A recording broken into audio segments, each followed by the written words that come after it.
अस्सलाम वालेकुम। Lecture 19 start करते हैं जी। कैफ 1 FAR 1 का यूएल का नोट मैंने पिछली क्लास में ज़रा गुस्से में आके नहीं बनाया क्योंकि बच्चों ने कम बनाया हुआ था। ठीक है, तो बहरहाल ये यूएल का नोट आपका आज भी होमवर्क में चला गया, लेकिन जाहिर है उस जैसा ही मिलता जुलता केएल का नोट था वो मैंने बना दिया था पहले भूले से, वरना वो भी ना बनाता।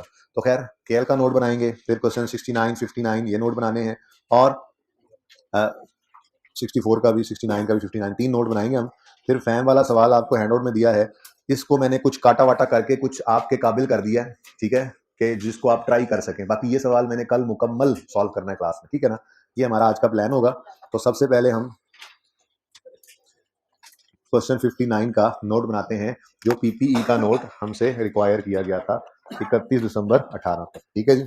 अच्छा देखें जी, मैंने आपसे ये कहा था कि सबसे पहला काम आपने क्या किया करना है, आपने ये फॉर्मेट बना लेना, ठीक है। ये फॉर्मेट में कुछ मुश्किल बात नहीं है, कल वाला फॉर्मेट ही है, ठीक है। नई चीज जो एंड में पड़ी थी वो मैं मिटा के दोबारा लिख देता हूँ जी। मैंने आपको कहा था एसेट के अकाउंट के अंदर अगर कॉस्ट मॉडल है तो चार नॉर्मल चीजें होती हैं। कौन कौन सी? Opening, addition, disposal, closing. Cost model हो तो अक्यूमुलेटेड डेप्रिसिएशन अकाउंट के अंदर चार ही नॉर्मल चीजें होती हैं: ओपनिंग, डेप्ट expense for the year, disposal जो डेबिट साइड पे आता है, और क्लोजिंग, ठीक है। हाइब्रिड वालों आवाज तस्वीर सही है? ये हाइब्रिड 2 के अंदर कोई प्रॉब्लम तो नहीं आ रही? तस्वीर आ रही है सही? जरा चेक कराएं यार जाके, ये उनसे पूछे कोई मसला है तो उसको हल कर लें प्लीज काइंडली। अच्छा जी, चार चार नॉर्मल चीजें कब? जब कॉस्ट मॉडल हो। फिर मैंने आपसे कहा था अगर रीवैल्यूएशन मॉडल यूज हो रहा हो, अगर रीवैल्यूएशन मॉडल यूज हो रहा हो तो एसेट के अकाउंट के अंदर दो नई चीजें आ जाती हैं, एक ट्रांसफर और दूसरा सरप्लस या लॉस की रिकॉर्डिंग। वही जो दो काम हम रीवैल्यूएशन के दिन करते थे, ठीक है, और एक्सप्रेशन के अंदर वही ट्रांसफर वाला दूसरा इम्पैक्ट आ जाता है, ठीक है। तो फिर नोट मुकम्मल हुआ था हमारा ट्रांसफर और रीवैल्यूएशन एसेट अकाउंट वाली साइड पे आ गया। एसेट अकाउंट के सेक्शन में आ गया था। ये ग्रॉस कैरिंग अमाउंट क्या है? ये एसेट अकाउंट है। एसेट अकाउंट को स्टेटमेंट फॉर्म में यहां बना रहे हैं, और एक्यूमुलेशन जो है इसके अंदर सिर्फ ट्रांसफर। और फिर ये तीन चीजें मैंने कहा था। अच्छा, क्लोजिंग और क्लोजिंग को नेट करें तो बुक वैल्यू आती है, और ये तीन चीजें मैंने कहा था आपने लिख लिया करनी है हर जो है वो नोट के अंदर, ठीक है। अब ये मैक्सिमम चीजें हैं जो इस पीपीई के नोट के अंदर आ सकती हैं, इससे ऊपर कुछ भी नहीं है। यानी अगर मैं यहाँ पे 10 सवाल भी करूं पीपीई के नोट वाले, तो वो 10 के 10 सवाल इस फॉर्मेट के अंदर, मतलब लाइन आइटम्स यही रहेंगे, पड़ जाएंगे। हाँ, ये हो सकता है कि यहाँ पे चूंकि एक ही एसिड के लिए है, मल्टीपल एसिड्स के लिए आए तो मल्टीपल कॉलम्स आ सकते हैं, बस बात समझ रहे हैं। तो ये मैक्सिमम है। तो जब भी पीपीई का नोट आपने बनाना है पर्चे के अंदर, सबसे पहले आपने ये फॉर्मेट बनाना है। इस फॉर्मेट के अंदर क्या है जी? कंपनी का नाम, नोट्स टू द फाइनेंशियल, क्योंकि इस सवाल में कंपनी का नाम नहीं था, ठीक है। Notes to the financial statement for the year ended 31 December 2018, ठीक हो गया जी। फिर उसके बाद क्या है, किस चीज का नोट बना रहे हैं? Property, plant and equipment. कोई भी नंबर लगा सकते हैं, 1 2 3 4 10 15 जो भी लगा लें, एक नंबर भी लगा सकते हैं, ठीक है। तो प्रॉपर्टी, प्लांट, इक्विपमेंट का नोट है। फिर ग्रॉस कैरिंग अमाउंट यानी एसेट का account, opening, addition, disposal, transfer, revaluation और क्लोजिंग। एक्यूमुलेटेड में ओपनिंग, ट्रांसफर, डेप्रिसिएशन, डिस्पोजल और क्लोजिंग, इन दोनों का नेट बुक वैल्यू। इसके बाहर कोई और लाइन आइटम नहीं होगा, ये मैक्सिमम, ठीक है। ये पहले बना लेंगे ना तो चाहे सवाल के अंदर, हाँ जी पॉज करें जी। अच्छा जी, तो मैं ये अर्ज कर रहा था कि ये फॉर्मेट जब आप बना लेंगे उसके बाद सवाल देखें सारे का सारा आपको आता हो, ये जरा मुमकिनात में से नहीं है, ठीक है ना। हर सवाल में एक आधी एडजस्टमेंट ऐसी जरूर होती है जिसकी आपको समझ नहीं हो, जो उससे पहले कभी नहीं आई होती। उससे तो हमें कोई सरोकार भी नहीं होता। हमारा तो मकसद है जो 70-80% सवाल हमें आता है वो सही हो। हर सवाल 60-70 बल्कि 70 से 80% तक हर सवाल आपको आता होता है, वो कर सकते हैं आप, ठीक है। तो जो एक एडजस्टमेंट मुश्किल होती है उसका तो हिसाब वही है, लग गई तो रोजी, ना लगी तो रोजा, ठीक है ना। वो हो जाए पर्चे में तो अल्हम्दुलिल्लाह, ना भी हो तो हमें कोई उसकी टेंशन लेने की जरूरत नहीं है। वो 70% हर सवाल सही करते जाओ, सारे सवाल 70% सही कर लो आप, तो आप पास हो, ठीक है ना। तो ये मैं कहना चाह रहा हूं कि ये फॉर्मेट बन जाए तो आपका 60-70% सवाल इस नोट का जो सवाल के मार्क्स हैं वो 60-70% कहीं नहीं गए। एक एवरेज बच्चा भी उनको ले सकता है। तो सबसे पहला काम क्या करेंगे? ये फॉर्मेट बनाएंगे, ठीक है। अब उसका फायदा ये होता है कि जो फिगर्स जरूरी होती हैं, ठीक है, वो एक एक करके मिलती जाती हैं। जो मिल जाएंगी यहां पहुंच जाएंगी, उसके मार्क्स हमें मिल जाएंगे। जो फिगर नहीं मिलेगी, गलत पहुंचेगी, उसके मार्क्स कट जाएंगे, कोई मसला नहीं। मैक्सिमम मार्क्स यहां से आप स्कोर कर सकते हैं। यहां तक को मसला? अच्छा, अब अगली बात, सबसे अहम बात, नोट किस साल का बना रहे हैं? 31 दिसंबर 18 का। इसमें ओपनिंग बैलेंस किस दिन का होगा? यकम जनवरी 18 का एसेट अकाउंट का भी और एक्यूमुलेटेड डेप्रिसिएशन अकाउंट का भी। ठीक है, अब ये ओपनिंग बैलेंस निकालना है तो कभी भी यकम जनवरी 18 पे खड़े होकर आपने नहीं निकालना। इसके लिए आप क्या करेंगे, एक कदम पीछे जाएंगे, रात 12 बजे से पीछे जाएंगे तो 31 दिसंबर 17 आ जाएगा, ऐसे ही है ना। तो आपने हमेशा ये ओपनिंग निकालने के लिए आपने क्या करना है, आपने यकम जनवरी 18 पे कभी भी नहीं निकालना, उससे बड़ी गलतियां होंगी। मुझे पता है इस सवाल के लेजर्स आपने बनाए हुए थे, तो उससे देख के आपने नोट बनाया है ना, कितने बच्चों ने लेजर से देख के नोट बनाया। मैं आपको अब ट्रेन इस पे करूंगा कि हम वर्किंग से डायरेक्ट नोट बनाए। क्यों? क्योंकि पर्चे के अंदर उसने अगर नोट मांग लिया तो क्या पहले जर्नल एंट्रीज करके फिर लेजर्स बना के फिर नोट बनाएंगे? तो फिर तो हम शायद एक सवाल करेंगे और अगले 2 सवाल का टाइम भी इसमें चला जाएगा। तो नोट बनाना अगर रिक्वायर्ड हो तो वर्किंग से डायरेक्ट बनाना सीख लें। तो जब डायरेक्ट बनाने की कोशिश करेंगे तो जो बच्चा यकम जनवरी 18 पे खड़े होकर ओपनिंग निकालेगा वो इसमें बहुत ज्यादा चांसेस हैं कि गलती कर देगा, गलत फिगर्स उठाएगा। ठीक है, तो हमेशा पक्का उसूल जिंदगी का बना लें कि आपने यकम जनवरी 18 पे अगर ओपनिंग बैलेंस निकालना है तो कभी भी उस दिन खड़े होकर नहीं निकालेंगे, बल्कि एक दिन पीछे आए। पिछले साल का क्लोजिंग क्या है जी, 31 दिसंबर 17। इस पे आके ये आप खड़े हैं, इस पे आगे खड़े होते हैं। ठीक है जी, ये आप खड़े 31 17 के ऊपर। ठीक है, यहां खड़े होकर आपने क्लोजिंग बैलेंसेस निकालने हैं। क्या निकालने हैं जी? जो क्लोजिंग बैलेंसेस निकालेंगे आप, वो ये इस साल के क्लोजिंग जब अगले साल के ओपनिंग बन जाएंगे। ठीक है, अब क्लोजिंग बैलेंसेस निकालने हैं आपने एसेट अकाउंट के और एक्यूमुलेटेड डेप्रिसिएशन अकाउंट। ठीक है, आप क्या करेंगे, आप सबसे पहले क्वेश्चन एक रेज करेंगे। कोई साथ नोट ना करे, मैं बाद में टाइम दे दूंगा। ठीक है, सबसे पहले क्वेश्चन रेज करेंगे। वो क्वेश्चन क्या है, मैंने पिछली क्लास में पूछा अंग्रेजी में लिखूं या उर्दू में, उन्होंने कहा उर्दू में, फिर मैंने उर्दू में लिख दिया। ठीक है, वो सवाल क्या है, हम सवाल से जाके पूछेंगे क्या ये एसेट, ये मैंने क्या लिखा है, क्या लिखा है, ये मैंने क्या लिखा है, ये मैंने क्या लिखा है, मैं पूछ रहा हूं ये मैंने क्या लिखा है, तो क्या लिखा है, ठीक है, क्या ही लिखा है, क्या ये एसेट, पकड़ना जरा भाई, एंड वाले नजर आ रहा है, ये क्या लिखा है, क्या, अच्छा जी, क्या ये एसेट 31 दिसंबर 17 या इससे पहले, ये एसेट 31 दिसंबर 17 जिस डेट पे मैं खड़ा हूं, ठीक है, ये एसेट 31 दिसंबर 17 या उससे पहले कभी रीवैल्यू हुआ, कभी रीवैल्यू हुआ है। अच्छा, अब इसके दो पॉसिबल आंसर्स हुआ करेंगे, या तो ये इस डेट से पहले, इस डेट को ऐसे पहले कभी रीवैल्यू हुआ करेगा या नहीं। ठीक है, अब ये सवाल पूछने के बाद मैं एसेट अकाउंट और मैं क्लोजिंग बैलेंसेस किसके निकालना चाह रहा हूं, एसेट और एक्यूमुलेटेड डेप्रिसिएशन। तो अगर मैं एसेट अकाउंट की बात करूं तो सवाल क्या पूछा मैंने अभी, क्या ये एसेट 31 दिसंबर 17 या उससे पहले कभी रीवैल्यू हुआ है। अब अगर तो इसका जवाब है नो, नहीं, तो फिर सोच के बताओ एसेट अकाउंट में क्या पड़ा होगा। आपको याद हो या ना हो, मैंने लिखा हुआ है इस सवाल में। कॉस्ट कितनी थी एसेट की, 500, यकम जनवरी 12 पे, 12 और 13 में ये रीवैल्यू नहीं हुआ था। फिर यकम जनवरी 14 वाले साल में पहले दिन एसेट रीवैल्यू कितना हो गया था, 800। ये लेजर पहले भी आपके सामने ऐसे आया था, मैंने ऐसे करके लिखा था, रखा था, और मैंने बोला था ये देखो कलर भी लिखे हैं, कलर भी लगे हैं अलग अलग के, 12 और 13 में एसेट रीवैल्यू नहीं हुआ तो एसेट अकाउंट में क्या नजर आ रहा है, कॉस्ट। और जब एसेट रीवैल्यू हो गया तो एसेट अकाउंट में क्या नजर आने लग गया, रीवैल्यूड अमाउंट।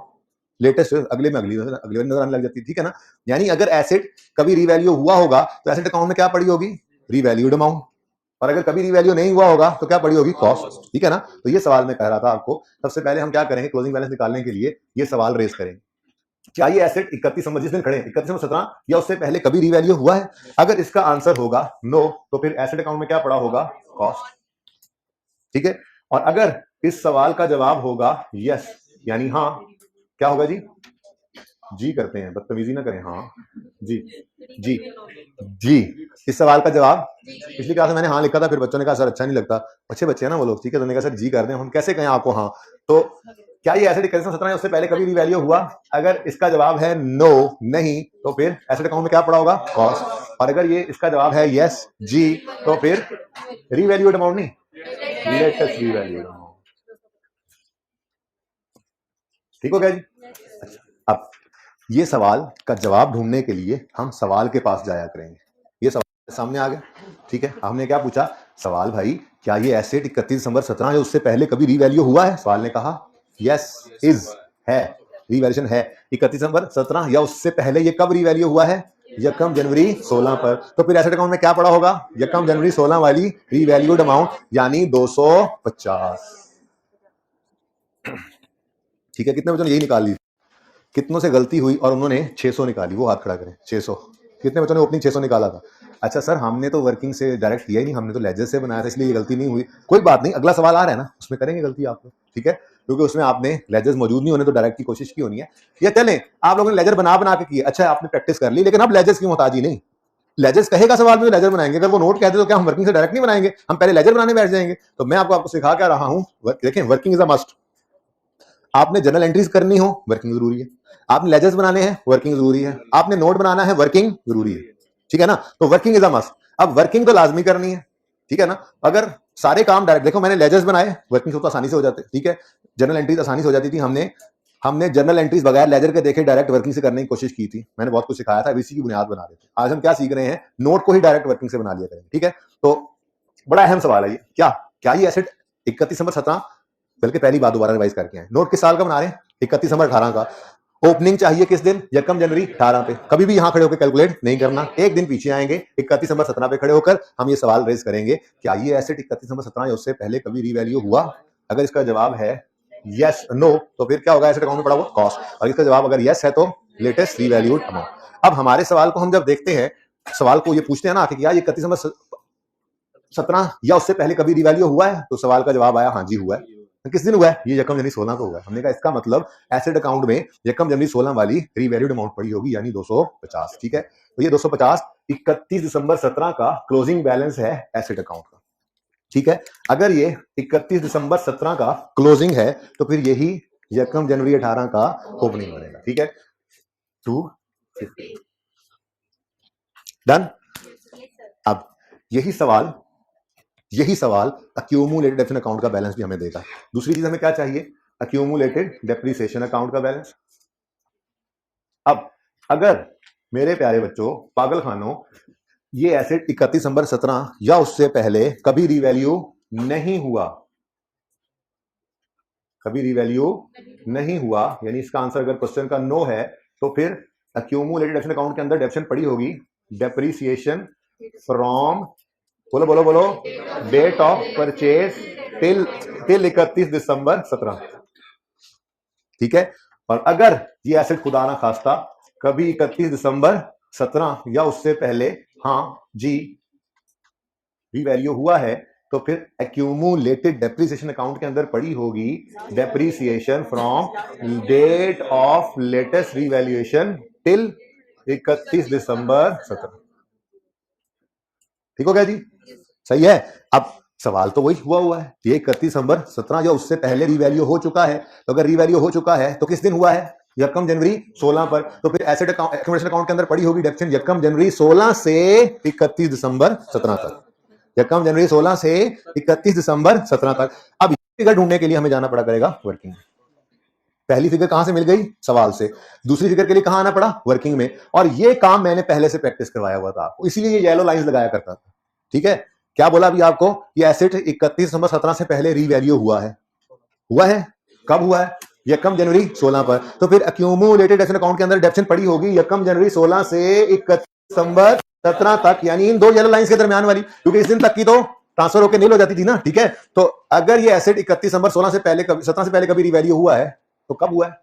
यकम जनवरी 16 पे। तो फिर अक्यूमुलेटेड डेप्रिसिएशन अकाउंट के अंदर क्या पड़ा होगा? यकम जनवरी 16 से 31 दिसंबर 17 तक की डेप्रिसिएशन। और वो डेप्रिसिएशन कितनी है जी? 16 और 16 32। 16 और 16 32। तो लेजर से कभी नहीं देखना, हमने लेजर बने हुए हैं, मैं नहीं देख रहा वहां। ठीक है, डायरेक्ट बनाएंगे। तो 32 क्या है जी? इसका जवाब क्यों? क्योंकि इसका जवाब यस आया है। तो डेट ऑफ लास्ट रीवैल्यूएशन यानी यकम जनवरी 16 से 31 दिसंबर 17 तक की डेप्रिसिएशन यहां इकट्ठी हुई पड़ी है, वो कितनी है? 32। तो ये 32 क्या है जी? ये 31 दिसंबर 17 पर अक्यूमुलेटेड डेप्रिसिएशन अकाउंट का क्लोजिंग बैलेंस है। तो अगर ये 31 दिसंबर, ऐसे पर्चे में बैठ के लिखने लग जाना, ये जमानी किया करेंगे। ये तो आपके लिए लिख रहा हूं, आप आज नोट कर लोगे, एक दो बार फिर बोल भी दूंगा, उसके बाद सिर्फ बोल दिया करेंगे पर्चे में, ये नहीं, पर्चे में बस दिमाग के अंदर ये सारी बातें चला के हमने क्लोजिंग को जो है वो ओपनिंग की जगह पे लिख दिया करना। ठीक है ना? बहरहाल ये 32 क्या है जी? 31 दिसंबर 17 पे अक्यूमुलेटेड डेप्रिसिएशन का क्लोजिंग बैलेंस। तो अगर ये 31 दिसंबर 17 का क्लोजिंग है, तो यही यकम जनवरी 18 का ओपनिंग। आधे से ज्यादा काम हो गया है इस नोट का। मुश्किल काम यही होता है जिसमें गलती हो सकती है, इसके बाद तो बिल्कुल आसानियां ही आसानियां। यहां तक कोई मसला है तो पूछे। आपके अलावा? है किसी को कोई मसला? आपको है? नहीं पूछना, नहीं पूछने हैं, पूछना ही नहीं है, इजाजत ही नहीं है आप। अभी नहीं, थोड़ी देर में जी। यहां तक कोई मसला? बाकी को कोई मसला नहीं है, ठीक है जी। अब ये साल शुरू करते हैं ऑफिशियली, 18 वाला साल शुरू करना है। 18 वाले साल में क्या हो रहा है? साल के पहले ही दिन एसेट क्या हो रहा है? रीवैल्यू, ठीक है। अब रीवैल्यूएशन के दिन क्या करते थे? ट्रांसफर की एंट्री क्या थी? एक्यूमुलेटेड डेप्रिसिएशन डेबिट यानी माइनस, और एसेट क्रेडिट यानी वो भी माइनस, ठीक है। जमाइयां ले लो तुम, फिर तुम्हें समझ नहीं आती जी। तो 32 रुपए देखो सामने नजर आ रही डेप्शन, वर्किंग में जाने के नोट बना रहे हैं, ओपनिंग निकाल लिया, अब ये अवेलेबल है, ठीक है। तो 32 डेबिट कर दो एक्यूमुलेटेड डेप्रिसिएशन अकाउंट में से, और क्रेडिट कर दो एसेट अकाउंट में। ठीक हो गया? सही है, डन। उसके बाद हो गया एसेट रीवैल्यू? नहीं, अभी ट्रांसफर हुआ है। अब अगला काम करें, सरप्लस या लॉस की रिकॉर्डिंग। सरप्लस है कि लॉस है? एसेट। देखें, बड़ी इंपॉर्टेंट बात,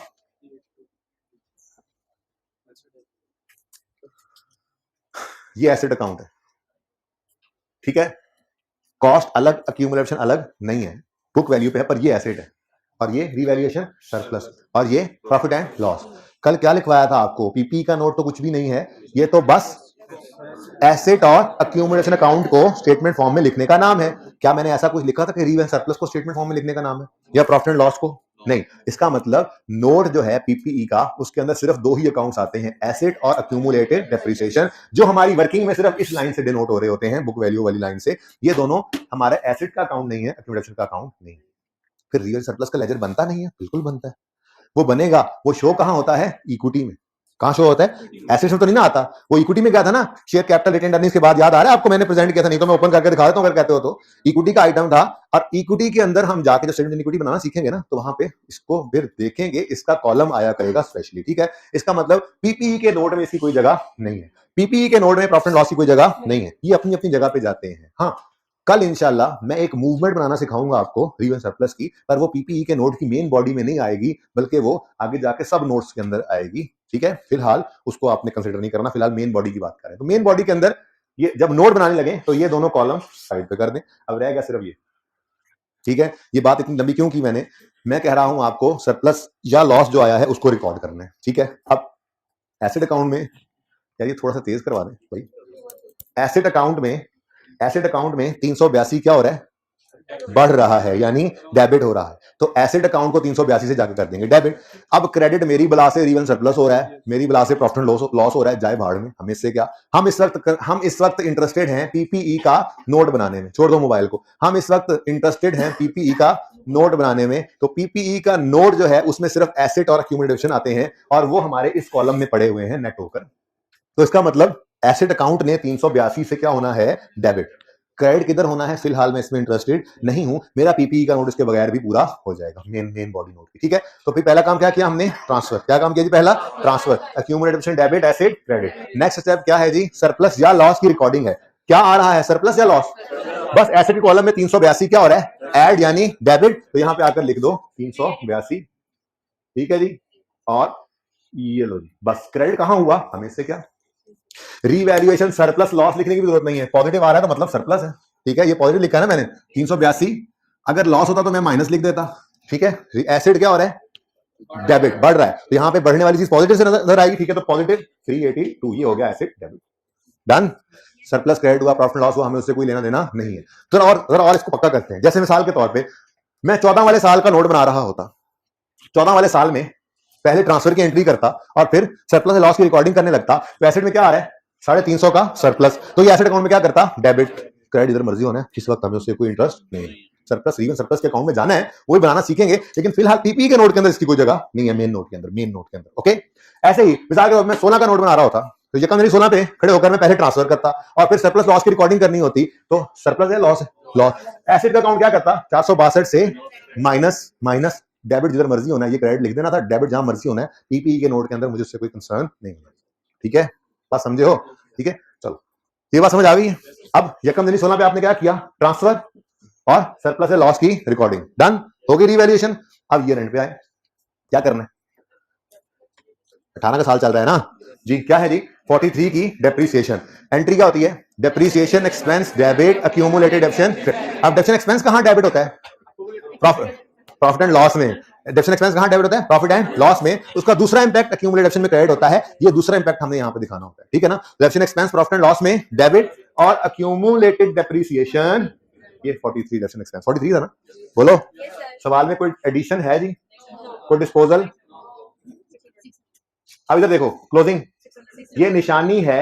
अगर आपका एसेट वाला section latest revalued amount show कर रहा है तो ये निशानी है अकल वालों के लिए कि आपका सवाल सही है। यही कहा था ना हमने, अगर रीवैल्यूएशन मॉडल हो तो एसेट अकाउंट क्या शो करता है? लेटेस्ट रीवैल्यूड अमाउंट कर रहा है जो, ठीक है। और क्या आता है जिसका आंसर? 43। अब अगर 43 है तो ये 43 सिर्फ क्यों है? सिर्फ एक साल की डेप्शन क्यों आ रही है? साल के पहले दिन एसेट रीवैल्यू हुआ था तो सारी डेप्शन एलिमिनेट हो गई थी जितनी भी पड़ी थी, ठीक है। अब इस साल में सिर्फ एक साल की डेप्शन होनी है और वो कितनी है? 43। अब कॉस्ट माइनस एक्यूमुलेशन करो, 550। ये बुक वैल्यू है, ये आपकी वर्किंग के क्लोजिंग से मैच करेगी। ये सवाल के सही होने की निशानी है, ठीक हो गया। कौन सा मॉडल यूज किया आज आपने? रीवैल्यूएशन, ठीक है जी। मेथड ऑफ डेप्शन कौन सा यूज किया है? Straight line. लाइफ यूज किया या रेट? लाइफ। अच्छा अब ये देखो, ओरिजिनल लाइफ तो 20 थी, फिर 18 भी हुई, फिर 16 भी हुई, अब 14 भी है। हम 20 यूज करें, 18 करें, 16 करें, 14 करें? जो इस साल में यूज किया ना लेटेस्ट वाली, बस वही लिख देना। जो इस साल डेप्शन एक्सपेंस नजर आ रहा है 43, उसके लिए क्या यूज किया आपने? 14 ईयर्स, तो बस 14 ईयर्स ही लिखो। रेट और तो रेट लिख देते, ठीक है। ये है पीपीई का नोट। कोई मसला है तो पूछ लें। सेम इस वजह से है कि start of the year revaluation, her question में नहीं ऐसा होगा। कौन सा? अगर ये एसेट 31/17 या उससे पहले कभी रीवैल्यू हुआ है तो एक्यूमुलेशन अकाउंट के अंदर क्या पड़ा होगा? डेट ऑफ लेटेस्ट रीवैल्यूएशन से 31/17 तक की डेप्शन। तो ये एसेट रीवैल्यू हुआ था यकम जनवरी 16 पे, तो यकम जनवरी 16 से 31/17 तक यहाँ पर पड़ी होनी चाहिए। और वो हमने सवाल में यहाँ से देखी तो थी, यकम जनवरी 16 से 31/17 के दरमियान जो डेप्शन है वो 16 और 16 32 है, तो यही आ रही, ठीक है। सवाल करो, अगर मुझे रेलेवेंट लगा तो जवाब दूंगा।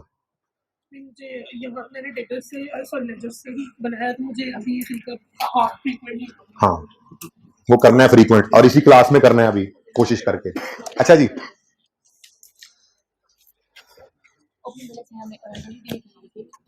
ओपनिंग डब्ल्यूडीवी, ओपनिंग कॉस्ट और ओपनिंग ऑब्जेक्शन को नेट करें तो ओपनिंग डब्ल्यूडीवी आ जाती है। लिखना चाहें तो लिख लें, लेकिन जरूरत नहीं। ओपनिंग क्या लिख देते हैं? नहीं नहीं नहीं नहीं, एसेट अकाउंट अलग है, एक्यूमुलेशन अलग है। कैसे कह सकते हैं आप ये बात? एसेट अकाउंट अलग से कॉस्ट शो कर रहा है, रिवैल्यू अमाउंट शो कर रहा है, डेप्शन अलग पड़ी हुई है।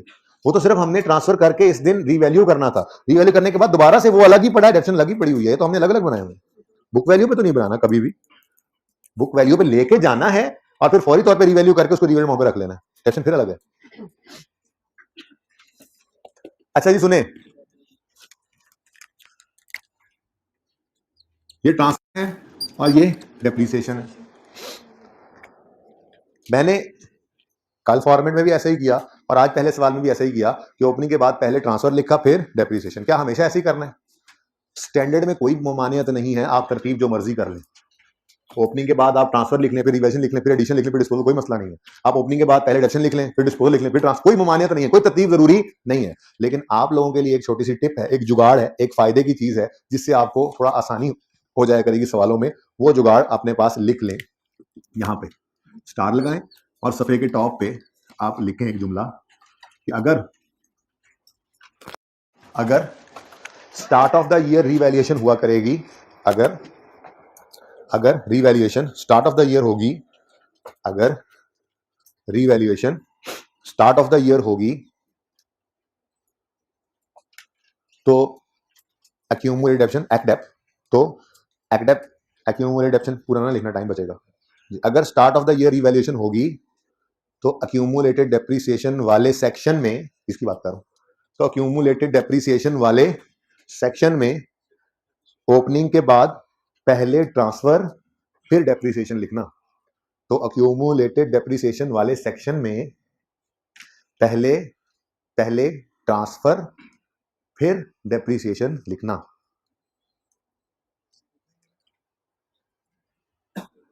अगर revaluation start of the year होगी तो एक्यूमुलेटेड डेप्शन वाले सेक्शन में ओपनिंग के बाद पहले ट्रांसफर फिर डेप्रिसिएशन लिखना। तो ठीक है, इससे फायदा हो जाएगा, कोई फर्ज नहीं है, स्टैंडर्ड नहीं कहा, उस्ताद ने कहा है, फायदा हो जाएगा इससे।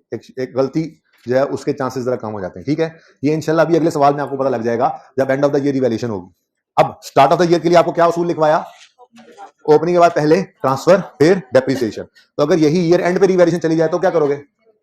पहले डेप्रिसिएशन फिर ट्रांसफर। ये लिखना चाहो तो चाहे लिख लो, ठीक है, वैसे तो एक बात याद हो जाएगी। ठीक है जी। और अगर ईयर एंड रिवैल्यूएशन हो तो एक्यूमुलेशन वाले सेक्शन में ओपनिंग के बाद ये पूरी बात चाहे ना लिखो, उसी कंटिन्यूटी में अगर लिखना है तो ऐसे लिख लो। जरा मैं दोबारा बोलता हूँ, जरा जुमला सामने रखें ना, जरा चुप करके सुने। अगर start of the year revaluation होगी तो एक्यूमुलेशन, ये पहले लिख लिया हुआ है, तो एक्यूमुलेशन वाले सेक्शन में ओपनिंग के बाद पहले ट्रांसफर फिर डेप्रिसिएशन लिखना। और अगर ईयर एंड रिवैल्यूएशन होगी, और अगर ईयर एंड रिवैल्यूएशन होगी तो लिख लो, तुम अगली बार लिखोगे। पेन नहीं है तो मांग लो किसी से। अजीब आदमी यार, कब से बैठो मुंह उठा के, दो यार इसको पेन भाई, कोई ग्वांडी वांडी। और अगर ईयर एंड रिवैल्यूएशन होगी तो पहले डेप्रिसिएशन फिर ट्रांसफर लिखना, पहले डेप्रिसिएशन फिर ट्रांसफर लिखना। ओके, ये थोड़ी देर फायदा पता लग जाएगा। यार दे दो इसको पेन भाई कोई। जी क्लास में भाई साहब क्या करने आए हैं आप? एंजॉय करने आए हैं? वो कल एक भाई आए थे पहला दिन, वो कहाँ गए? किधर है वो? हाँ, टोपी उतार के छुपने की कोशिश कर रहे हो, ऐसे कैसे छुपोगे? कुछ समझ, तुम मिलने ही आए मुझे क्लास के बाद। खड़े हो जाओ, खड़े हो जाओ, खड़े हो जाओ। ये देखें जी, ये मैंने से कहा था कल मिलने आए, मिलने नहीं आया मुझे। आ जाओगे हैं? अभी फौरन क्लास के बाद मेरे साथ साथ बैठ जाओ। हाँ जी, अब अगला सवाल करते हैं, ईयर एंड रिवैल्यूएशन वाला।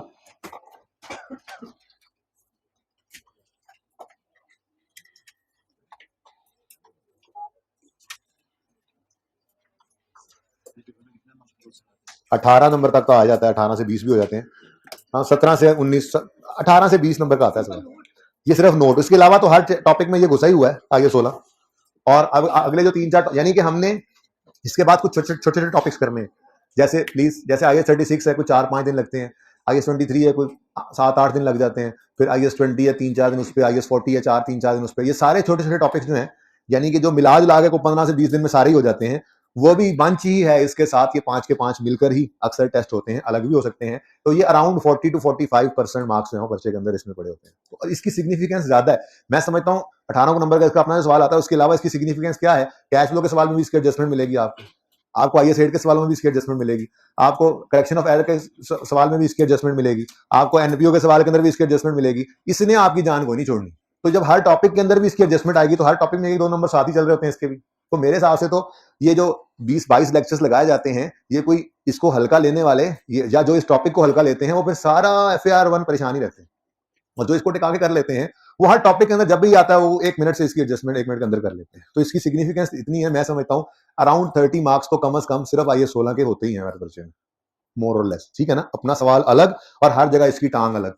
ठीक है, उसके बाद फिर 36 इसी के साथ मिक्स हो जाता है, 20 इसी के साथ मिक्स हो जाता है, 23 अक्सर इसी के साथ मिक्स हो जाता है, जो स्टैंडर्ड्स हैं जो हमने आगे पढ़ने हैं। ठीक है, तो ये सारा बंच मिला के को अराउंड 40 to 45 मार्क्स का, ये अब से ऑनवर्ड्स को 15 से 20 दिन के अंदर अंदर हम ये सारे पढ़ लेंगे। ठीक है, तो ये अराउंड 40 to 45% मार्क्स होते हैं।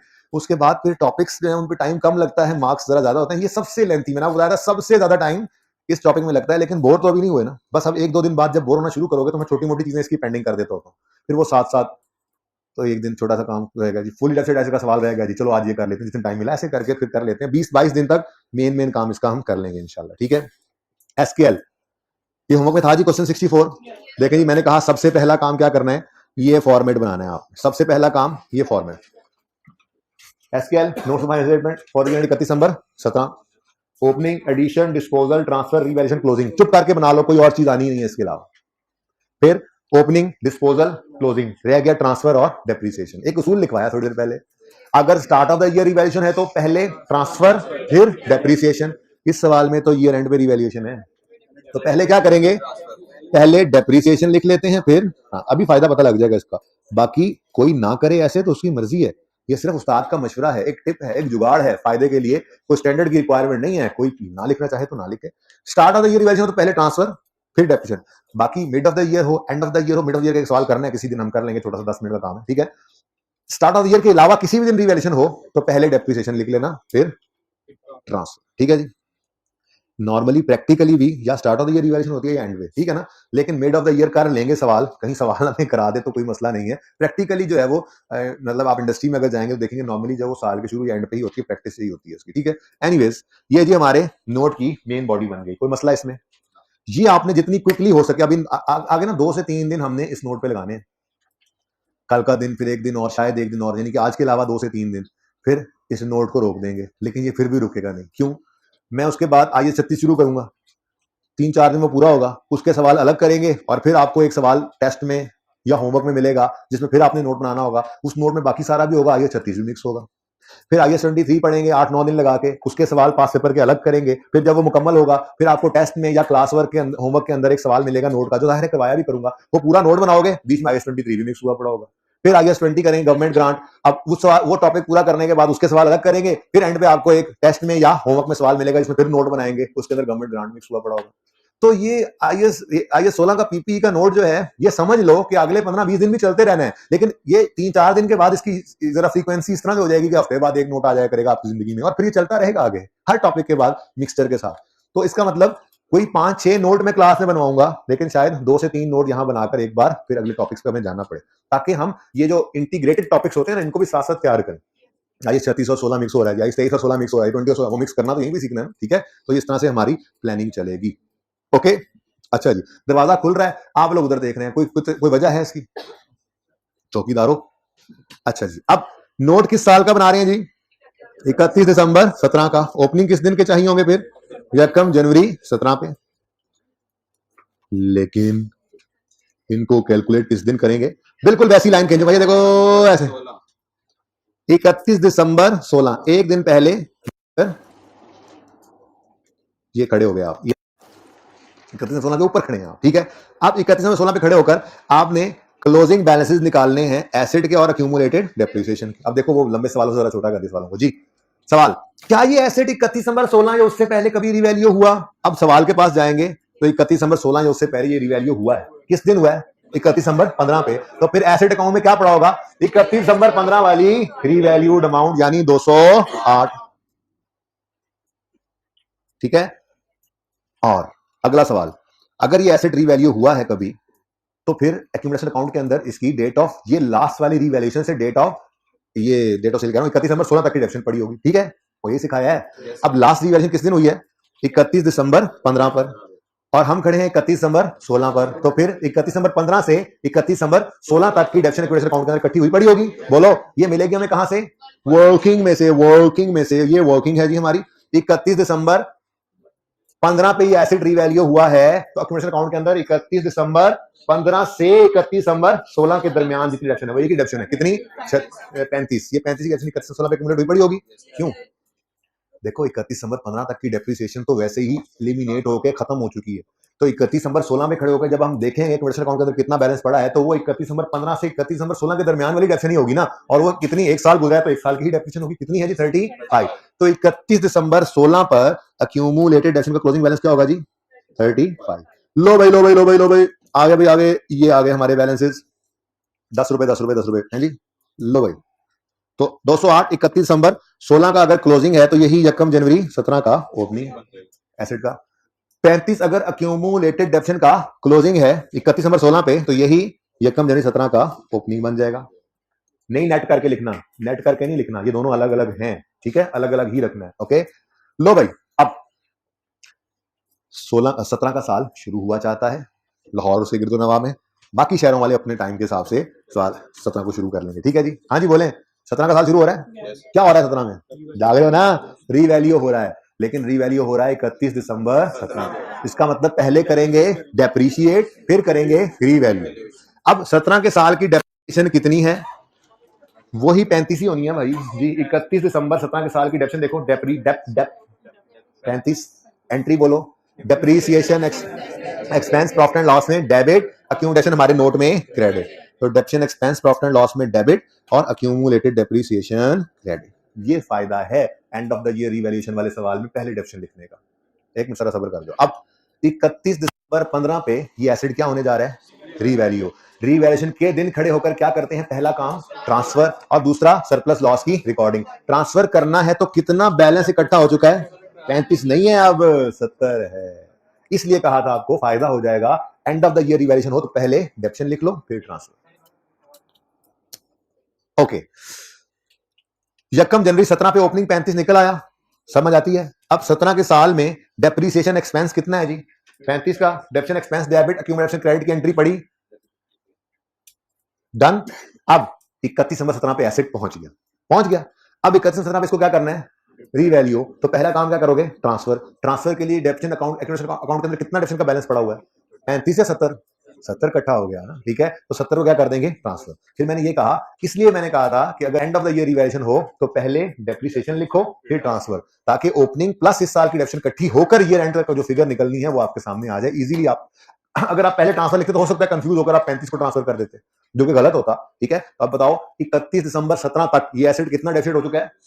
35 और 35 70। अब 31 दिसंबर 17 पे इसको क्या करना है? हमने ट्रांसफर करना है एसेट अकाउंट में, ताकि एसेट अकाउंट उस पे आ जाए बुक वैल्यू पे। तो फिर एंट्री बोलो एक्यूमुलेटेड डेप्रिसिएशन डेबिट 70 से, एक्यूमुलेशन डेबिट 70 से अब नील हो गया बैलेंस, एलिमिनेट हो गया ना 31 दिसंबर 17 पे। एक्यूमुलेटेड डेप्रिसिएशन डेबिट और एसेट क्रेडिट, ठीक हो गया जी।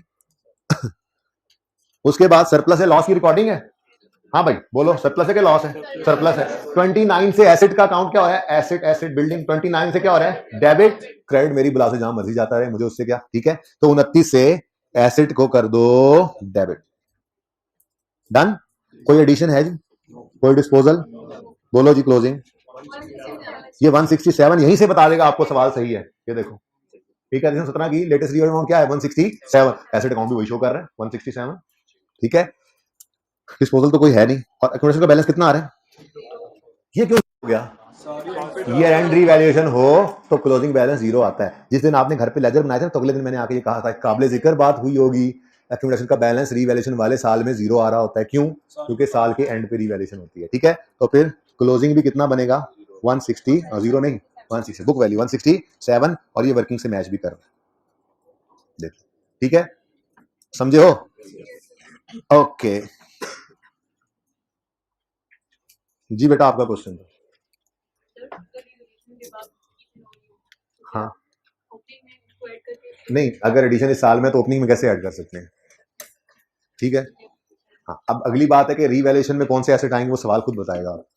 अगर इस साल में कोई एडिशन हो रहा है और आपने start of the year revaluation करनी है, तो फिर देखना होगा, सवाल बताएगा कि ओपनिंग वालों को रिवैल्यू करना है या एडिशन को भी। एडिशन को ऐसे करने की जरूरत नहीं होती, क्योंकि उस दिन उसकी फेयर वैल्यू की कॉस्ट होती है। खैर, ईयर एंड पे पहुंच गए हैं, रिवैल्यू करना है, कोई पहले से चले आ रहे थे, कोई इस साल खरीदे हैं, किसको रिवैल्यू करना है किसको नहीं, ये सवाल बताएगा, ठीक है। आपको परेशान होने की जरूरत नहीं, खुद से कुछ अज्यूम नहीं करना पड़ेगा, ठीक है, सही है ना। अभी वैसे ऐसी कोई बात सवाल में है नहीं अभी तक, जब आएगी तो फिर देखेंगे, नहीं होता। हो रहा हूँ साइड पे, या अल्लाह इस टेबल पे रहम फरमा।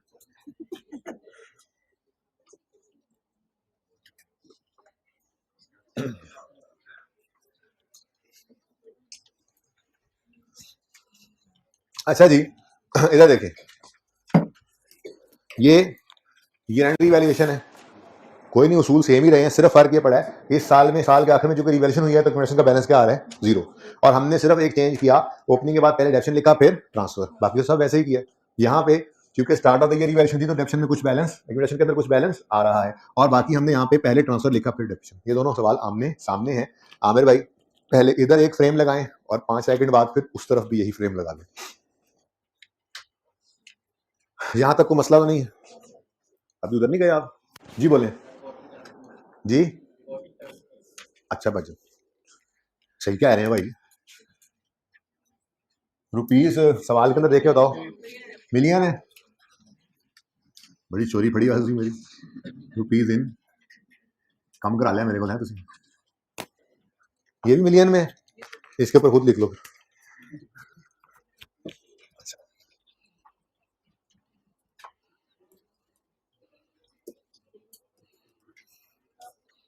ये रुपीस इन मिलियन लिखने की कोशिश की है मैंने।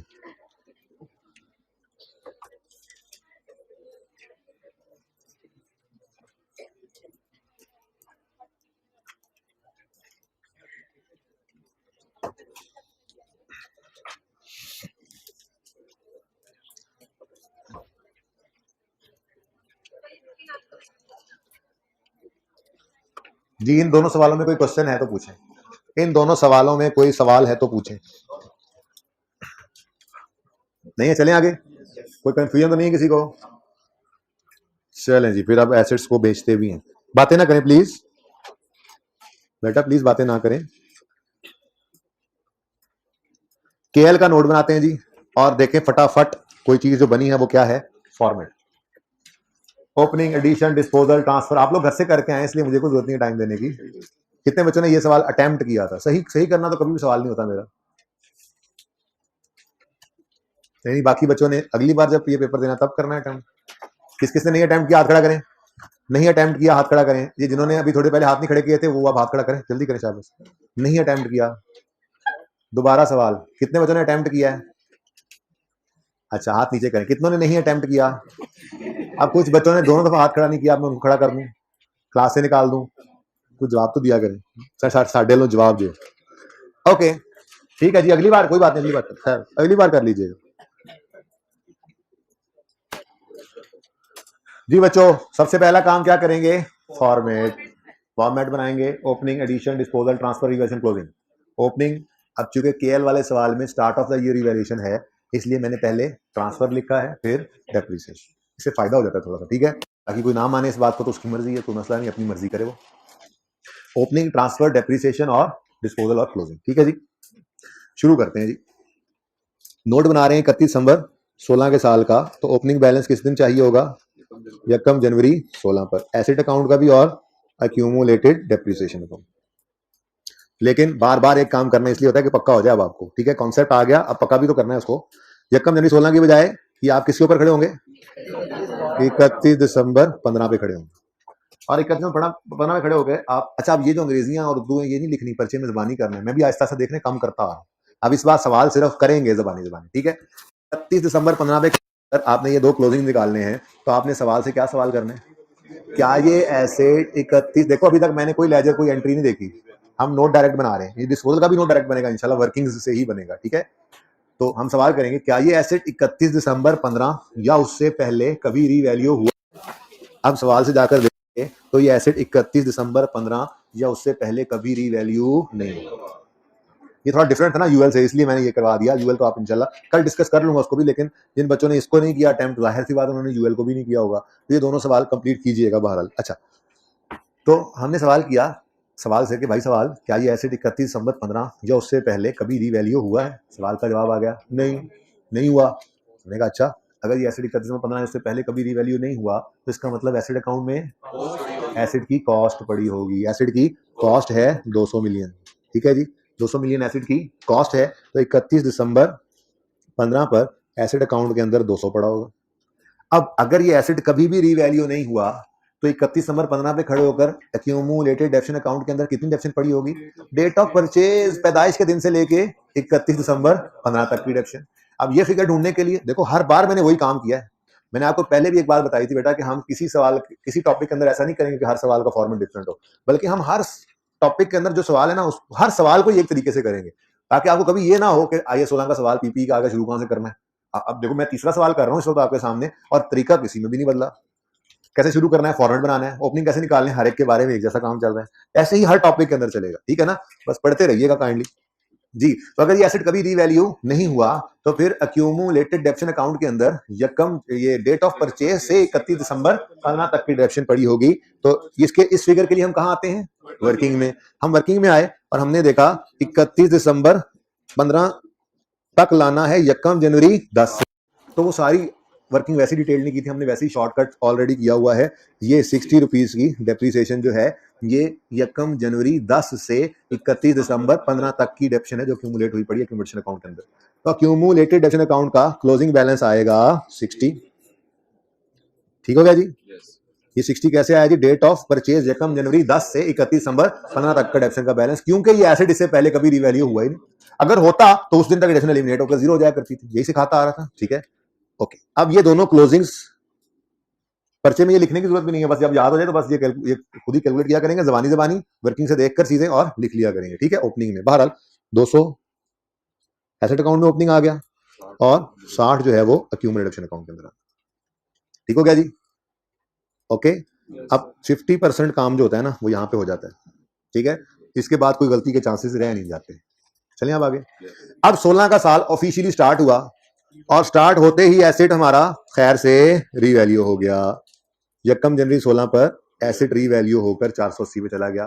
तो वर्किंग ऑलरेडी हम कर चुके हैं, वर्किंग के बगैर तो हमारा ना नोट बनता है ना लेजर, कुछ भी नहीं, ठीक है।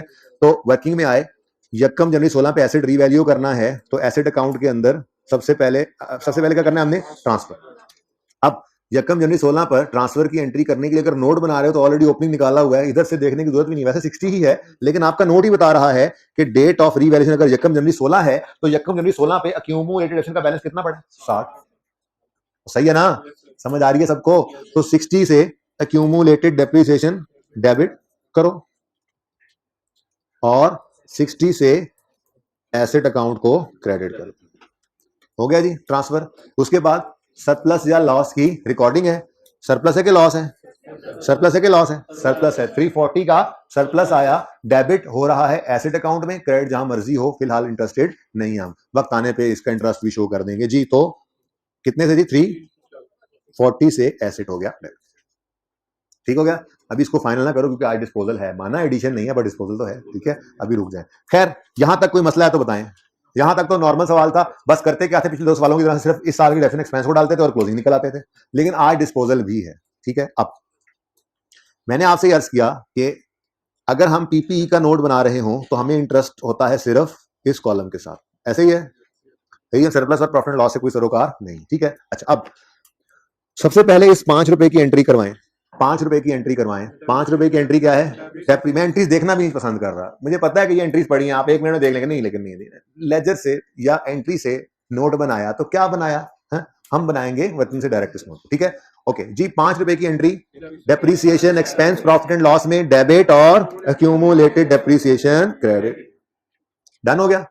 उसके बाद ये 4 रुपए की एंट्री तो है revaluation surplus debit retained earnings credit, ना एसेट को हिट हो रहा है ना ही अक्यूमुलेटेड डेप्रिसिएशन, इसलिए ये 4 की एंट्री जहां होनी है वहां करना। फिलहाल रिक्वायरमेंट है पीपीई का नोट बनाना है, इसमें मुझे इसकी कोई जरूरत नहीं है, डन, सही है। वरना रिटेन्ड अर्निंग्स में इसने क्रेडिट होना है, सरप्लस से डेबिट होना है, लेकिन वो दोनों लेजर्स फिलहाल हमारा जो है वो मकसद नहीं है, हमारा रिक्वायरमेंट भी तो देखना है। हमारी रिक्वायरमेंट क्या है, पीपीई का नोट बनाना है। इस वक्त मैं इस 4 में इंटरेस्टेड नहीं, हाँ कल इंशाल्लाह मैं एक मूवमेंट बनाऊंगा फिर इंटरेस्टेड हो जाएंगे, फिलहाल छोड़ो, ठीक है। नेक्स्ट, ये 283 याद है मैंने कहा था बड़ा खतरनाक है, ये सादा नजर आने वाला 283 जो है ये इतना सादा है नहीं, ठीक है, ये मीसना है, मीसना, ओके। ये 283 बेसिकली बुक वैल्यू है, ये क्या है, बुक वैल्यू है।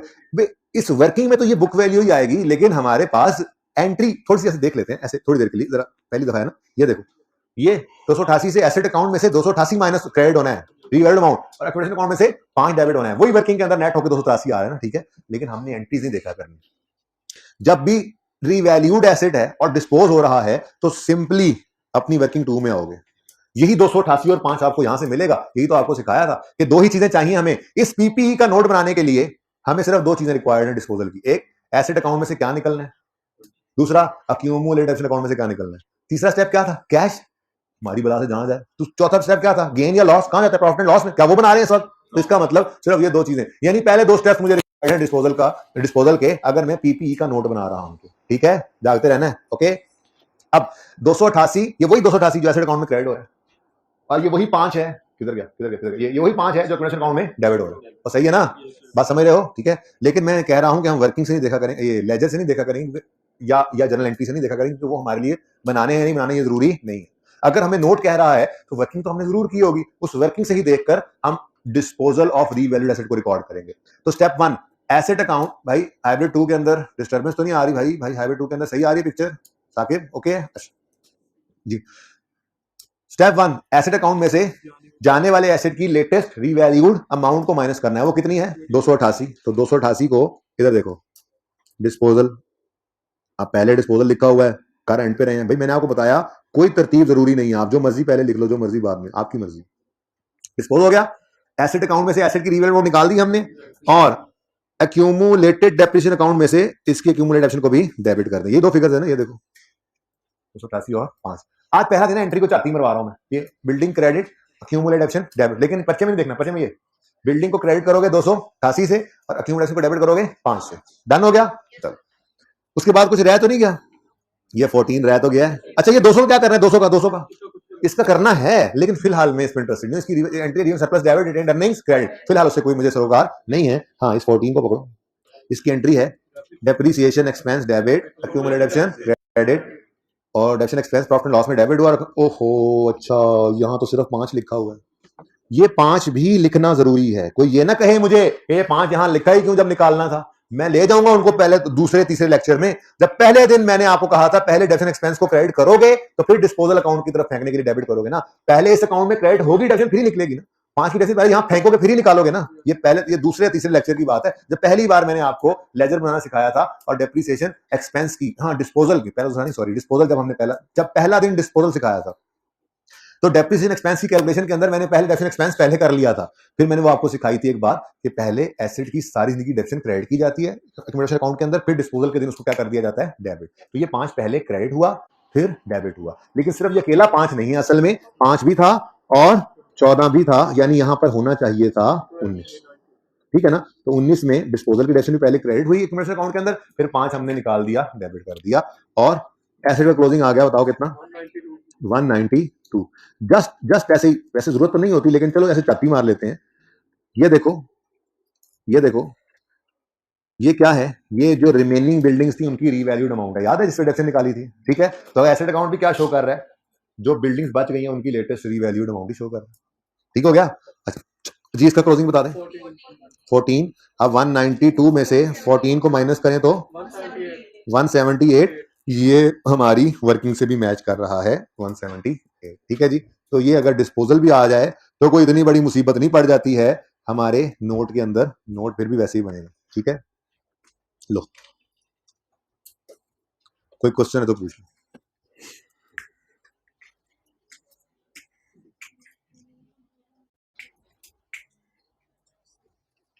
क्वेश्चन है कोई, क्वेश्चन है तुम्हारा? पूछना नहीं है, पूछना नहीं है, चलो पूछ लो एक बार, फिर मुझे लगा कि जवाब देना तो फिर मैं दूंगा। फजूल क्वेश्चन नहीं है, पूछो यार, तुम्हारे सारे क्वेश्चन बहुत काम के होते हैं, बस मैंने जवाब नहीं देना, तुम्हारे ज़हन पे जोर डालना चाह रहा हूँ कि खुद भी कुछ सीखा करो। तो देखो कितनी बेहतरी आ गई इसके अंदर, ये खुद भी बताएगा क्लास के बाद कि जी मैं ज्यादा कॉन्फिडेंट फील कर रहा होता हूँ, मैं लेक्चर ज्यादा अच्छा समझ के जा रहा होता हूँ। ऐसे तो हैंडीकैप ही रहोगे सारी जिंदगी। अच्छा चलो पूछो सवाल, जवाब देने वाली बात हुई तो नहीं बता देते। सर इसका डिप्रिसिएशन ये जो आप लेजर से नहीं देख के बना रहे हैं, आप कैसे बना रहे हैं इसमें? अभी ये जैसे हमने डिस्पोजल का बनाया ना, पर ये प्लस के 5+14, देखिए ये बात की समझ में नहीं। ये बात वर्किंग के अंदर नजर आ रही है। डेप्रिसिएशन, ये भी डेप्रिसिएशन है 5 की और ये भी डेप्रिसिएशन है 14 की, ये दोनों ही प्रॉफिट लॉस में जानी है, डेबिट और एक्यूमुलेशन में होनी है क्रेडिट। लेकिन जो एसिड बिक गया है उसकी डेप्रिसिएशन यहाँ से निकाल के डिस्पोजल अकाउंट में फेंक देनी है। और जोन सी मर्जी डेट हो, हमने नोट बनाना है इस साल के एंड पे खड़े होकर, तो चाहे 31 मार्च को डेप्रिसिएशन डालिए, कोई 31 मई को डालिए, 31 दिसंबर को डालिए, सारी ही डेप्रिसिएशन एक्सपेंस में आ जाएंगी। ठीक है, खामोश जाएं, सवाल या तस्वीर लेनी, फोटो बनानी है, ये ले मेरा भाई ले। केएल का क्वेश्चन नंबर है, भाई कहेंगे तस्वीर मेरी फिर खराब करती तुसी। क्वेश्चन 69, लो भैया, लो भी फोटो वाले भाई।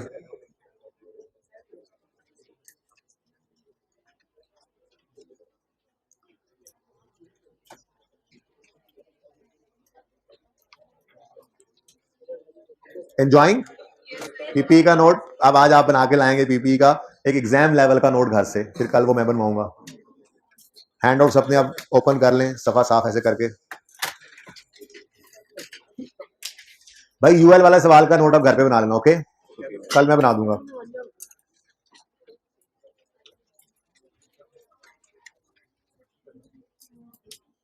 चलें जी अब आगे। लो भाई, ये आज का लेक्चर,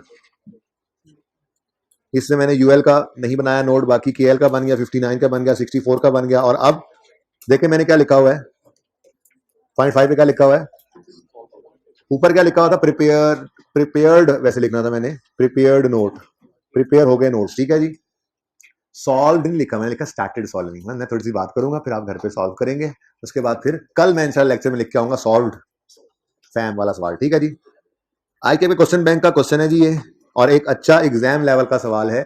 ये ऐसा सवाल है जो आपको IAS 16 के नोट का फॉर्मेट अच्छे तरीके से समझा देता है। बाकी फिर एडजस्टमेंट तो जितना गुड़ डालते जाए उतना मीठा होता जाने वाला साग होता है, पर एडजस्टमेंट तो मुश्किल से मुश्किल भी आती जाए।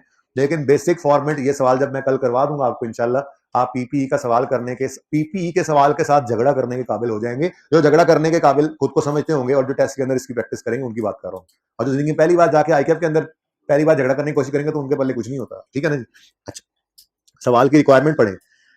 शो डिस्क्लोजर अंडर IAS 16, मैंने कल आपको नाम बताए थे कि इसको वो पीपीई का नोट भी कह देता है, पीपीई का डिस्क्लोजर भी कहता है, फिक्स एसेट स्केड्यूल भी कहता है। इनको फिक्स एसेट का नोट कह दे, वो फिक्स एसेट का डिस्क्लोजर कह दे, या वो फिक्स एसेट स्केड्यूल कह दे। इन नामों से परेशान हो गई है ना कहना कि ये तो हमने पढ़ा ही नहीं हुआ, ठीक है। ये पीपीई का नोट ही मांग रहा है। IAS 16 का डिस्क्लोजर जो है फिक्स एसेट का, वो वही है जो मैंने आपको बनाना सिखा दिया। उसकी मेन बॉडी फिलहाल हमने बनाना सीख लिया, ठीक है।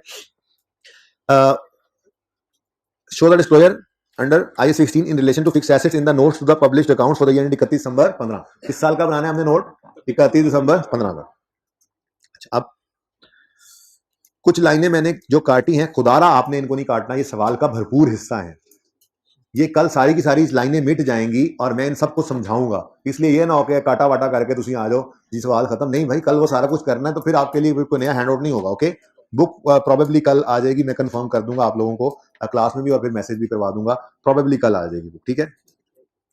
उन्होंने यही कहा था। अच्छा, पब्लिशिंग वालों ने, वैसे मैंने पिछले वीक भेज दी थी बुक, लेकिन वो थोड़ा टाइम, मैंने कहा था कि अब अल्लाह करे ऐसा कर दें वो कि ये वो बाइंडिंग वाइंडिंग का मसला ना हो बच्चों को, और सफ़े का मसला ना हो। बच्चे फिर कहते हैं कि यार अब ये दूसरे दिन तो खुल जाती है, तो आप पता नहीं क्या करते हैं। तो वो उन्होंने फिर ये बात कह दी, तो उन्होंने फिर कुछ दिन भी वो बीच में ज़्यादा कर दिए, जी सर वो बाइंडिंग भी तो करानी है। एनीवेज, दुआ करें आ जाए जल्दी। सवाल कह रहा है नोट बनाना है 31 दिसंबर 15 का, ऐसा ही है। Fam had following tangible assets at 31 December 14। ये क्या मुसीबत है, ये क्या चीज है? बनाना नोट 15 का है और ये 14 के बैलेंस दे रही है इसने। वो जो अभी थोड़ी देर पहले रुल के निकाल रहे थे ना ओपनिंग, वो उसने कहा रुलने की जरूरत नहीं है, ये लो, ये 31 दिसंबर 14 की क्लोजिंग है, यही आपके यकम जनवरी 15 के ओपनिंग है। तो लो, आधी जिंदगी तो यहाँ से आसान हो जाएगी आपकी, जब आप घर पे ये नोट बना रहे होंगे, घर पे खुद, ठीक है, मैंने तो बनाना नहीं है, ठीक है। अब ये घर पे खुद नोट बना रहे होंगे तो ओपनिंग बैलेंसेस आपको अवेलेबल है किस किस के? कॉस्ट के, यानी एसेट अकाउंट के, और डेप्रिसिएशन, दरअसल ये एक्यूमुलेटेड डेप्रिसिएशन और बुक वैल्यू भी दी हुई है उसने, ठीक है। तो ये कॉस्ट, और देखो ना, एज ऑन 31 दिसंबर 14 जो डेप्रिसिएशन है, ये दरअसल एक्यूमुलेटेड डेप्रिसिएशन ही होती है। आगे को यहाँ लिखना चाहिए था एक्यूमुलेटेड डेप्रिसिएशन, लेकिन उसने डेप्रिसिएशन लिखा हो, तो मैंने भी यहाँ पर डेप्रिसिएशन लिखकर ही इसको मैं हर दफा बच्चों को कहता हूँ कि ये एक्यूमुलेटेड डेप्रिसिएशन है, समझाने के लिए, ठीक है। अच्छा, लेकिन लिखा नहीं जा रहा। ओके, लो भाई, 4 एसेट्स हैं, 5वीं लाइन नहीं है आपके सामने, मतलब आपको नजर आ रही है आपके हैंडआउट्स पे, पर फिर भी नहीं नजर आ रही। वो क्या है? Asset under construction. ये कॉन्सेप्ट है कैपिटल वर्क इन प्रोग्रेस का, जो कि मैंने अभी तक आपको नहीं दिया, इंट्रो में शायद आपने कहीं पढ़ा हो, इसलिए मैं बहरहाल मैं कल इंशाल्लाह इसके ऊपर पूरी बात करूंगा। ये कैपिटल वर्क इन प्रोग्रेस क्या होता है, फिर इसकी अंदर एंट्रीज कैसे होती हैं, फिर यहाँ से एसेट ट्रांसफर कैसे होता है, ये सारी डिस्कशन करने के बाद ये लाइन ओपन होगी, और पॉइंट 1 की पहली लाइन भी ओपन होगी तब। फिलहाल आपके लिए ये लाइंस नहीं होंगी सवाल में, बल्कि आपके लिए लाइन ये ऐसे बन, अब बाकी सारे हैं ओपनिंग। लैंड का ओपनिंग है, ओहो डेप्रिसिएशन एक्यूमुलेट नहीं आ रही लैंड की, अच्छा सॉरी, लैंड डेप्रिसिएबल एसेट नहीं है, मैं सॉरी, मैं भूल गया। अच्छा, अब उसके बाद बिल्डिंग्स है, कॉस्ट है, एक्यूमुलेटेड डेप्रिसिएशन है 31 दिसंबर 14 की। प्लांट एंड मशीनरी है, कॉस्ट उसकी एक्यूमुलेशन, फिक्सर्स कॉस्ट एक्यूमुलेशन, हर एक की अलग अलग आ गई। अब ये सवाल वापस वहां चला गया है जहां से हमने कल शुरू की थी डिस्कशन। कल मैंने आपको कॉस्ट मॉडल पर 2 सवाल करवाए थे जिनमें मल्टीपल एसेट्स थे एक साल के अंदर, प्लांट मशीनरी और व्हीकल था, या पता नहीं, प्लांट मशीनरी और फिक्सचर्स थे। तो जितने क्लास ऑफ एसेट्स हों उतने कॉलम्स बन जाएंगे। क्या मतलब? सबसे पहले तो ये डिसाइड करें ना कि आपका फॉर्मेट क्या होगा, जिसको मैं कल इंशाल्लाह फिर जाहिर है सवाल तो करूंगा ही। आप कहोगे जी फैम है, फिर notes to the financial statements है, फिर for the year ended 31 December 15 है। अब देखो, नोट का नंबर कोई 5 कर लो जी, भाई कह रहे हैं 5 कर लें, कभी 5 भी कर लें, कभी मेरी भी सुन लो। उसके बाद इधर देखो, सुन लो, लैंड, ओ भाई मोबाइल मोबाइल छोड़ देना यार, क्या कर रहे हैं मोबाइल पे, कुछ शर्म आती है तुझे यार थोड़ी सी, इतना बड़ा हो गया, मेरे से भी बड़ा हो गया वजन में। कहता नहीं सर ऐसे नहीं, आए जरा वेट स्केल पे चलते हैं। हाँ, आप खुद को ऐसे इजी ना ले, अच्छा जी ठीक है, ले भाई, ऐसे मत कुछ नोट करें, खबरदार किसी ने कुछ नोट किया, किसी ने पिक्चर लेने की कोशिश की, वो सवाल की पिक्चर दिलवा दूंगा जिसमें मैंने कुछ चीजें काट कर बाकी चीजें लिखी हुई आपके लिए, ठीक है। फॉर्मेट आप खुद बनाएंगे इंशाल्लाह। लैंड है, बिल्डिंग है, प्लांट लिखने लगा था, प्लांट एंड मशीनरी है,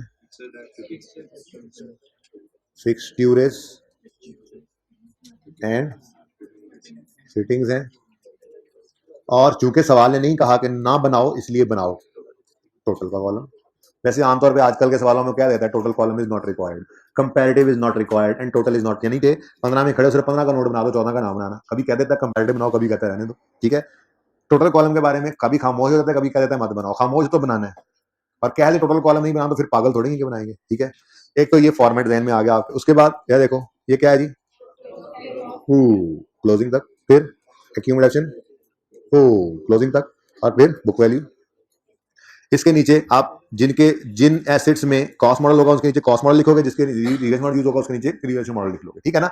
ये फॉर्मेट होना है आपके इस सवाल का जो आपने घर पे ट्राई करना है, ठीक है ना। ये फॉर्मेट बताया आपको, ठीक है, चेक किया फॉर्मेट। सुभान अल्लाह। सवाल पढ़ते हैं। अब ये पहला इतना लंबा डब्बा तो सिर्फ ओपनिंग बैलेंसेस के लिए था, ठीक है। कैपिटल वर्क इन प्रोग्रेस फिलहाल छोड़ देंगे, एसेट अंडर कंस्ट्रक्शन का तो कल समझाऊंगा, okay. In the year ended 31 following transactions occur. अब पहली लाइन चूंकि कैपिटल वर्किंग प्रोग्रेस से रिलेट करती है इसलिए वो आपने नहीं देखनी, ठीक है। आपके लिए ये लाइन इतनी सी है, अब बिल्डिंग कॉस्टिंग 100 इज एडिशन, बस मैंने खुद ही कर दिया जी, ठीक है ना। क्या है जी, एक 100,000 का एडिशन है, मतलब आपका जो कॉलम, बल्कि यहीं पर आपका जो कॉलम होगा बिल्डिंग का, इस बिल्डिंग कॉलम में यहाँ पे ओपनिंग एडिशन, एडिशन की जगह पे क्या आएगा, 1,00,000, 100,000, ठीक है ना। ये नेक्स्ट अगली लाइन तो वैसे मैंने काट दी है, लेकिन चलो आप इंट्रो में पढ़ के तो आए हो, बहरहाल कल डिस्कशन करके एंट्रीज करके कंक्लूड करके ही जान छोड़ूंगा इसकी। फिलहाल तो इतना सा मुझे बता दो, अगर आप कोई एसेट खरीदने से पहले, अभी एसेट ना आया हो, एडवांस पे कर दें, एडवांस, तो क्या एंट्री पास करते हैं, advance for asset debit cash credit. Asset तो नहीं डेबिट करते, आपने एक व्हीकल खरीदना है, अभी वो व्हीकल आया नहीं, आपने एडवांस पे कर दिया, तो आप एंट्री क्या करोगे, vehicle debit cash credit, advance for vehicle debit cash credit. जब तक व्हीकल आ नहीं जाता तब तक डेबिट नहीं होगा, व्हीकल जब तक डेबिट नहीं होगा, ठीक है ना। तो एडवांस करंट, चुप कर जाओ, एडवांस करंट एसेट्स के अंदर आपका नजर आएगा जब तक आपका फिक्स एसेट आ नहीं जाता। अब इस एडजस्टमेंट के अंदर भी उन्होंने लिखा हुआ है जो मैंने काट दिया फिलहाल आज के लिए, ठीक है, पढ़ लें, कल फिर बात भी करेंगे। A deposit of BC is paid for a new computer system which is undelivered at the year end. Year and तक वो डिलीवर नहीं हुआ तो फिर एडवांस ही है ना, तो पीपीई के नोट के अंदर तो इसमें नजर नहीं आना, ठीक है। क्यों, क्योंकि पीपीई के अंदर तो अगर ये कंप्यूटर आ गया होता तो हम उसको डेबिट कर लेते, नहीं आया तो अब इसका कुछ भी नहीं करना, ओके। तो इसको इग्नोर करना था, मैंने इग्नोर कर दिया आप लोगों के लिए। Next, addition to plant are 1,54,000, plant वाले कॉलम में सिंपल एडिशन, वो आधी फिगर भी सही लिख के आ गए ना आप, जो होनी है, यकीन मानो भी आपकी जीत है, मेरी भी जीत है। अभी मैंने नोट बनवाया ही नहीं आपको, पहली बार जिंदगी में आप खुद बनाने लगे हैं नोट, है कमाल कर देंगे आप। एडिशन टू फिक्सचर, इसको काट दिया मैंने लाइन को, ये कल डिस्कस कर लूंगा ना। एडिशन टू फिक्सचर आर 40,000, तो फिक्सचर के कॉलम के अंदर एडिशन कितना होगा, 40।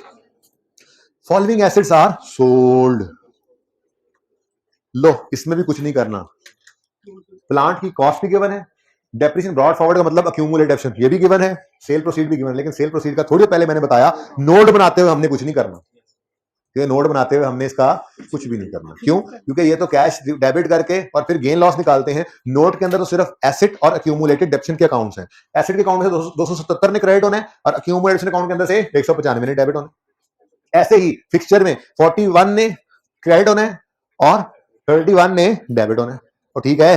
अच्छा, जो कुछ पढ़ रखा है ना पहले दिन से आखिरी दिन तक सब आएगा इंशाल्लाह। जैसे डेप्शन एक्सपेंस की कैलकुलेशन करोगे तो ऑन ओपनिंग एक्सक्लूडिंग डिस्पोजल करना पड़ेगा, कोई स्ट्रेट लाइन होगा, कोई रिड्यूसिंग बैलेंस होगा, ये सारे काम आपने करने हैं इंशाल्लाह, करके आएंगे। मैंने तो कल सवाल कराना ही है, पर आप उम्मीद है करके आएंगे। आधी फिगर भी सही होगी तो यकीन माने मैं खुश हो जाऊंगा जी। डिस्पोजल है तो डिस्पोजल में ही आएंगे।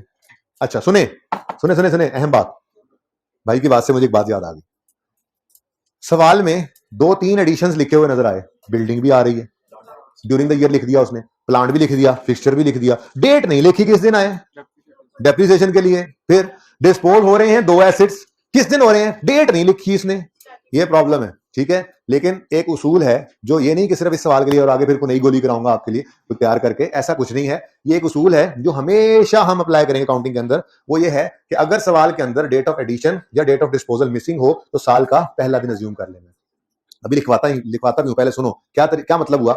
मतलब अगर एडिशन की डेट मिसिंग है तो साल का पहला दिन अज्यूम करो, सारा साल डेप्रिशिएट कर दो। सवाल में अगर डेट नहीं है तो क्या अज्यूम करो, ये साल के पहले दिन आया, पूरा साल हमारे पास रहा, पूरा साल डेप्रिशिएट करो। और अगर date of sale date of disposal missing है तो फिर क्या अज्यूम करो, साल का पहला दिन ही तो लिख देना ड्यूरिंग द ईयर, आपको नहीं डेट पता तो क्या अज्यूम करो साल का पहला दिन बिक गया और एक दिन भी डेप्रिशिएट नहीं करो, ये तरीका होगा, ठीक है ना। सवाल की खामोशी केस में डेट दे दे फिर ना करना है, ठीक है ना, सिर्फ सवाल की खामोशी केस के अंदर assumption है। तो ये लिख लें अपने पास जिंदगी भर के लिए सनद रहे और काम आए, लिख लें इसको। अगर सवाल में डेट ऑफ एडिशन या डेट ऑफ डिस्पोजल मिसिंग हो, वैसे इतना थोड़ा क्यों पढ़ते हैं आप लोग रोजाना, इतने सुस्त हो गए ना आप लोग। मैंने सोचा ये सवाल शायद हो ही जाए क्लास में, एक सवाल ऊपर छोड़ के आया फिर भी नहीं हुआ। हाँ क्या कह रहा था मैं, अगर सवाल में डेट ऑफ एडिशन या डेट ऑफ डिस्पोजल मिसिंग हो, ना दी हुई हो, ठीक है, मिसिंग हो, अगर सवाल में डेट ऑफ एडिशन या डेट ऑफ डिस्पोजल मिसिंग हो तो हमेशा, ये मैं हमेशा लिख रहा हूं, हमेशा साल का पहला दिन अज्यूम कर लेना। तो हमेशा साल का पहला दिन, तो उसे हमेशा साल का पहला दिन अज्यूम कर लेना, उसे मतलब डेट ऑफ सेल या डेट ऑफ परचेज को, ठीक है ना। अगर सवाल जी, किसने बोला रिपीट करने नहीं करता, जाओ किसने कहा रिपीट कर, किसने कहा ठीक है, 5 रुपए अलग लगेंगे इसके, ठीक है। हाँ भाई लिखो लिखो लिखो लिखो मेरे चांद लिखो, 10 बार रिपीट करा लो, लिखो डेट ऑफ सॉरी, अगर सवाल में डेट ऑफ परचेज या डेट ऑफ सेल मिसिंग हो तो हमेशा साल का पहला दिन अज्यूम कर लेना, ठीक है, याद रहेगा। चलो आगे बढ़ते हैं। पॉइंट 6 और point 7, land and building were revalued on January 15, हमारे साल के पहले दिन एसेट क्या हो रहा है, revalue, start of the year revaluation है।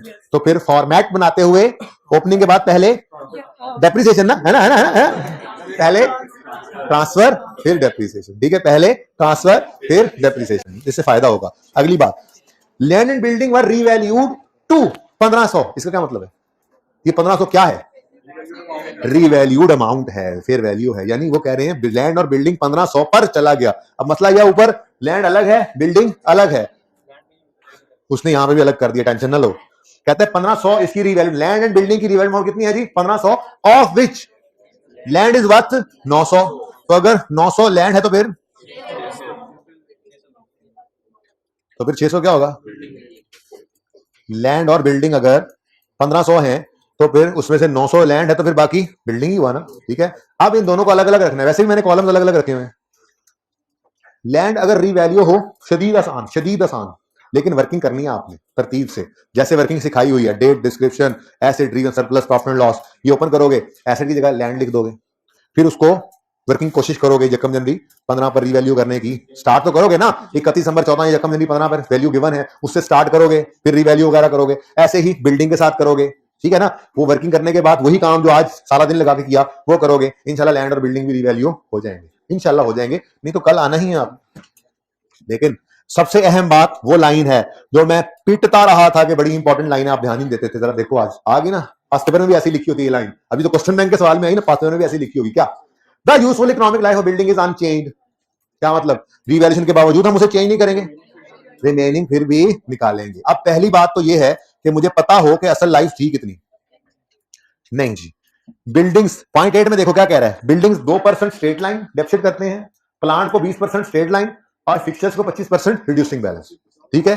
अब 2% स्ट्रेट लाइन है और मैं अगर इससे लाइफ निकालना चाहूं तो कितने जी, यानी इसकी ओरिजिनल लाइफ कितनी है जिसके बारे में सवाल कह रहा है, ये चेंज नहीं है।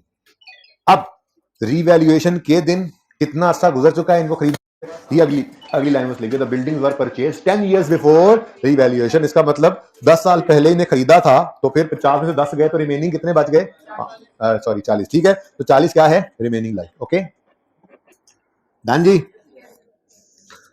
और इस सवाल में कुछ है ही नहीं, इंशाल्लाह आप ये कर लेंगे, इंशाल्लाह कर लेंगे अल्लाह ने चाहा तो, ठीक है।